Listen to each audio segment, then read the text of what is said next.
In the outskirts of Rajgarh, Madhya Pradesh, a solar plant stands as a beacon of India's clean energy commitment. With a capacity of 50 megawatts, it powers thousands of homes and businesses, reducing carbon emissions by 40,000 metric tons annually.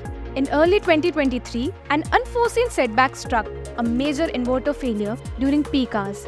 Dust accumulation, loose connection and overheating caused a 15% drop in efficiency and a revenue loss of 1.5 crores in just 1 month.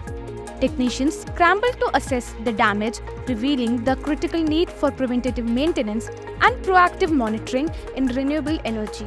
The plant's management responded decisively by implementing FutrOS Smart Alerts. This system keeps a check on inverters by real-time monitoring and triggering alerts for crucial parameters like temperature, humidity, voltage and current, revolutionizing preventative maintenance. Post-implementation, inverter downtime dropped by 30% and their efficiency improved by 20%. FutrOS has saved the plant 2 crores in potential losses over the past year. Since then, no such incidents have occurred, ensuring the inverters work efficiently and reliably. Immediate anomaly detection and swift corrective actions ensure a stable, reliable supply of clean energy.